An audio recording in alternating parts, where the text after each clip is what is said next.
Daf Yomi, Tractate 14b. Top of the page with the words Shivrei Luchos, Shemunachim Ba'aron, etc. The broken pieces of the first set of tablets, which were placed in the ark. So that's what it comes to include from the previous daf. Having cited the Braita, the Gemara now presents its objection to what was taught earlier with regard to the dimensions of a Torah scroll, as if it should enter your mind to say, as Rabbi Yehuda Nasi held, that the circumference of a Torah scroll is 6 handbreadths. Now, since any cylindrical object having a circumference of 3 handbreadths has a diameter of 1 handbreadth, a Torah scroll with a circumference of 6 handbreadths has a diameter of 2 handbreadths. And since a Torah scroll is wound to the middle, since it is rolled from both sides, it must take up more than 2 handbreadths due to the space between the sheets of parchment and the double rolling. According to Rabbi Meir, who says that the Torah scroll was placed inside the ark, how did the scroll fit in the remaining 2 handbreadths of space in the ark? Rabbi Acha Bar Yaakov said, the scroll of the temple courtyard, which was kept in the ark, was wound to its beginning. In other words, it had only a single pole, so that its circumference was only 2 handbreadths. The Gemara asks, but still, how does an item that is 2 handbreadths wide fit into a space that is precisely 2 handbreadths? It would be impossible to fit in. Rav Ashi said, a small section of the scroll was wound separately and then placed on top of the scroll. Having concluded its current discussion, the Gemara now addresses the details of the aforementioned Braita and asks, and according to Rabbi Yehuda, who says that the Torah scroll rested on the chest that came from the Philistines, the Goldsteins, no, just kidding, the Philistines, where Philistines gave gifts of gold, so it's the Goldsteins. Philistines, no, just kidding. Philistines were the Torah scroll placed before the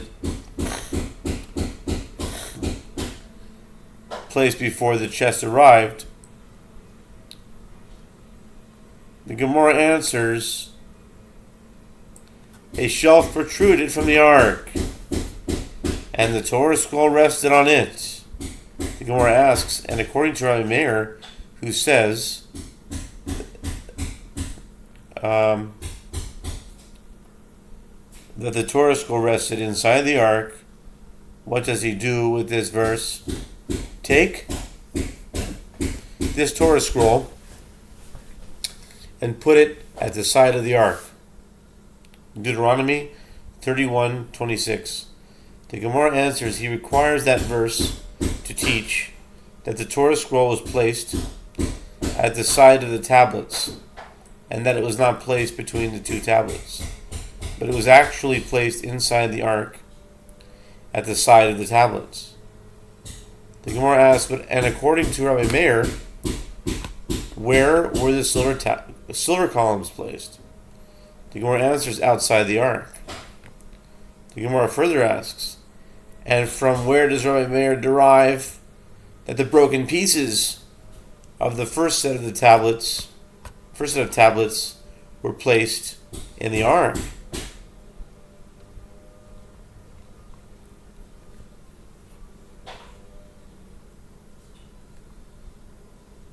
Um,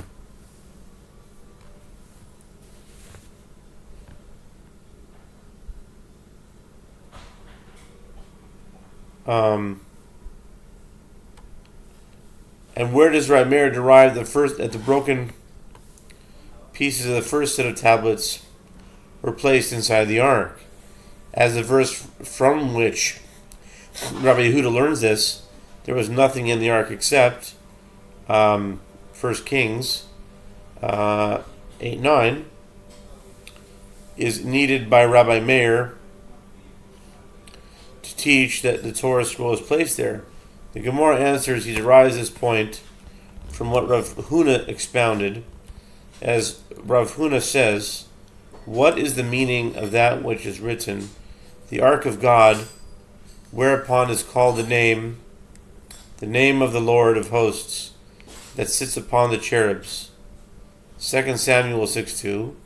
The phrase the name of the Lord teaches that both the second tablets and the broken pieces of the first set of tablets were placed in the ark. Okay? We can do this. The Gemara inquires. The Gemara asks, and what does the other sage, Rabbi Yehuda, derive from this verse? The Gemara responds, he requires the text for which the Rabbi Yochanan says, as Rabbi Yochanan says, that Rabbi Shimon ben Yochai says, this teaches that the ineffable name of God and all of his appellations are placed in the ark.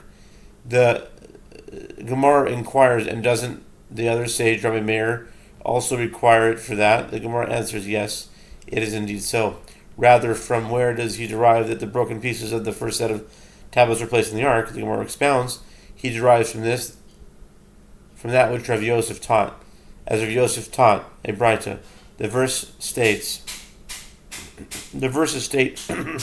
at that time, the Lord said to me, hew for yourself 2 tablets of stone like the first, and I will write on the tablets the words that were on the first tablets, which you broke, and you shall place them in the ark.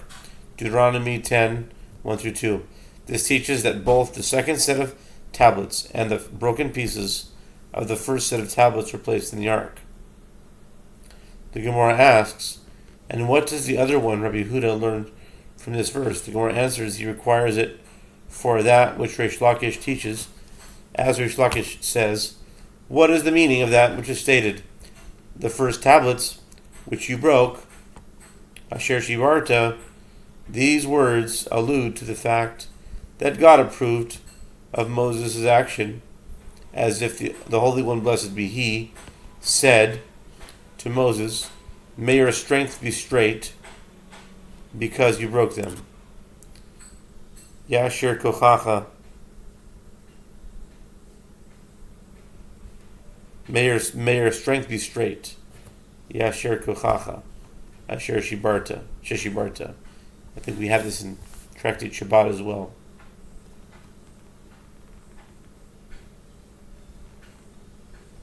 Tanu Rabbanan, the sages taught the order of the books of the prophets when they are attached together are as follows: Joshua and Judges, Samuel and Kings, Jeremiah and Ezekiel,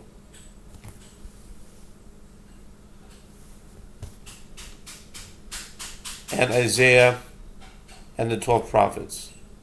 The Gemara asks, consider, Hosea preceded some of the other prophets whose books are included in the Bible, as it is written, the Lord spoke first to Hosea. Hosea 1:2. At first glance, this verse is difficult, but did God speak first with Hosea and not with any other prophet before him? Weren't there many prophets between Moses and Hosea? And Rabbi Yochanan says, he was the first of 4 prophets who prophesied in that period, and they were Hosea and Isaiah, Amos and Micha. Accordingly, Hosea preceded those three prophets. And the book of Hosea as well should precede the books of those prophets.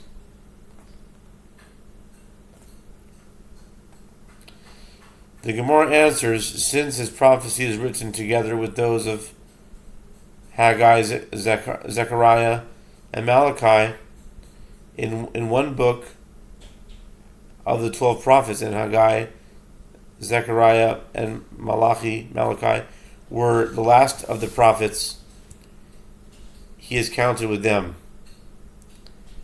The Gemara inquires, but let the book of Hosea be written separately and let it precede the others.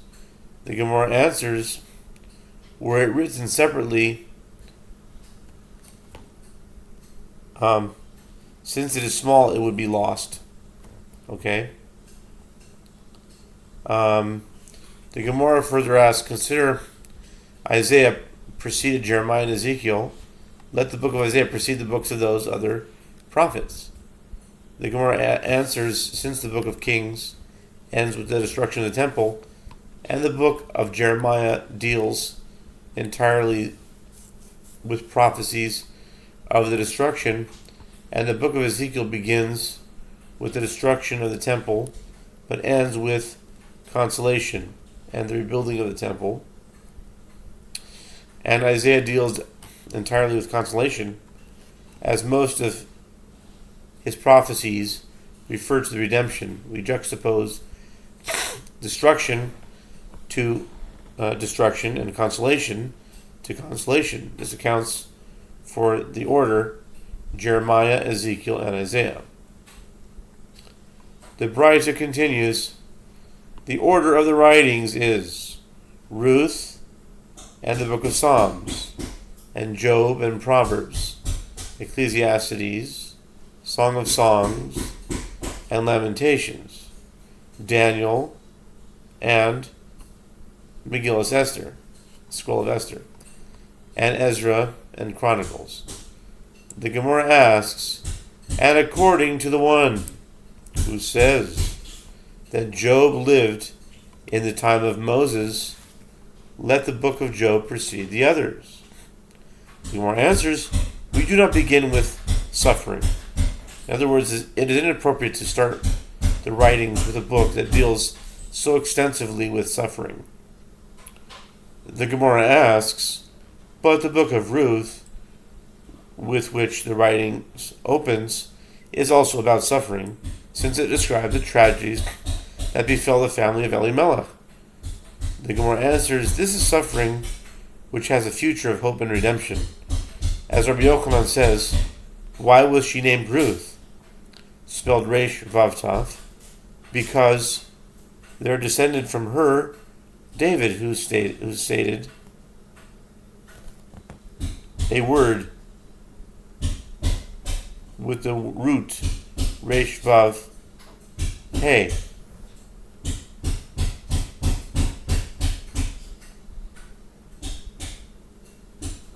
I don't get that one. Shirut. Oh, I get it. Who sang? Shishiruhu. Shirut.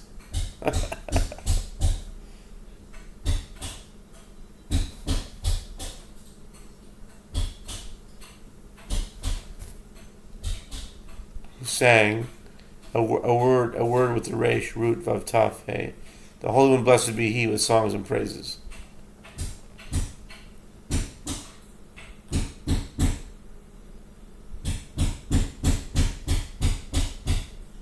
Okay, I think so. I think that must be it. The Batra now considers the authors of the biblical books she, root. She is root. The Batra now considers the authors of the biblical books who wrote the books of the Bible. Moses wrote his own book, in other words, the Torah, and the portion of Bilam in the Torah, and the book of Job. Why is it say Bilam? His own book and Bilam. I don't get that. Anyway, and the portion of Bilam in Torah and the book of Job. Joshua wrote his own book and the 8 verses in the Torah which describe the death of Moses. Samuel wrote his own book the book of Judges, and the book of Ruth. David wrote the book of Psalms by means of 10 elders of previous generations, assembling a collection that included compositions of others along with his own. He included psalms authored by Adam, the first man, by Melchizedek, king of Salem, and by Abraham, and by Moses, and by Haman, not Haman from the Persian, but Haman, and by Yedutun, and by Asaph. To be continued.